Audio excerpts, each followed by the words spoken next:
મગુના બેઠકના તાલુકા પંચાયતના ભાજપના ઉમેદવારના કાફલા ઉપર હુમલો. મગુના અને રામનગર વચ્ચે કર્યો હુમલો. અજાણ્યા શખ્સોએ પથ્થર માર્યા. પંકજ પટેલ નામના ભાજપના કાર્યકરને માથાના ભાગે ઈજા. મહેસાણાની ખાનગી હોસ્પિટલમાં સારવાર માટે ખસેડાયા. મગુના તાલુકા પંચાયત બેઠકમાં ઉમેદવાર પસંદગીને લઈને અગાઉ થયો હતો વિવાદ. આ વિવાદ વચ્ચે પ્રચાર માટે ગયેલા ઉમેદવાર નરેશ પટેલના કાફલા ઉપર હુમલો થયો. પટેલ છે રામનગર, અમારા ડેલિગેટ નરેશભાઈ નવા ઉમેદવાર છે અને બેન દક્ષાબેન બલોલ સીટમાં એમની સભા હતી રામનગરમાં. મગુના રામનગર સભા પૂરી કરીને અમે નીકળ્યા એટલે અંદાજિત એમની જે સરકારી દેરી છે, સરકારી દેરીની આજુબાજુમાં જાન લેવા મારા સાથે હુમલો થયો. અને પછી મને શું થયું, અચાનક મેં પાટો બાંધીને થોડું આગળ ગાડી કરીને સાઈડમાં કરી દીધો. પછી કોઈક 4 ભાઈ હતા, એમની ગાડીમાં મને લઈને લાયન્સ હોસ્પિટલ લાવ્યા.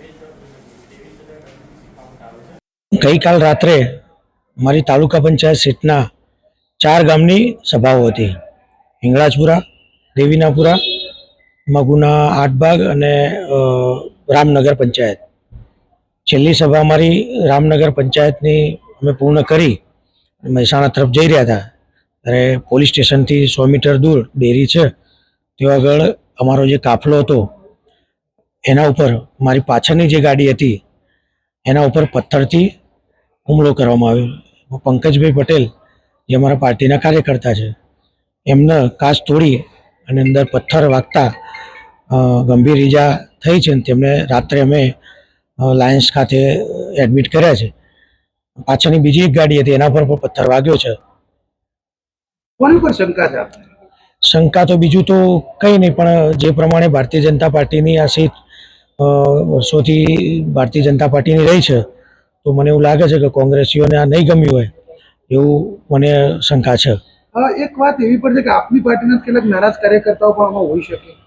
એ જ્યારે ટિકિટનો વાત હતી એ વખતે કાર્યકર્તાઓએ માગણી કરેલી અને ન મળતા તે એમને નારાજગી દર્શાવેલી.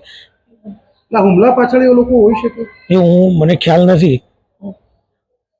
તમે શું હવે માગ કરો છો? પાર્ટી પાસે શું માગ છે? પોલીસ પાસે શું માગ છે? પોલીસ માટે એટલી માગણી છે કે આ રીતે આ લોકશાહીમાં આ રીતે પ્રચાર કરવાનો દરેકને હક છે અને આવી રીતે પ્રચાર કરી નીકળતા હોઈએ અને આ રીતે હુમલા થાય એ યોગ્ય નથી. તો તમને તમારી તપાસમાં કયા લોકો હોઈ શકે? તમને કોઈની પર શંકા છે?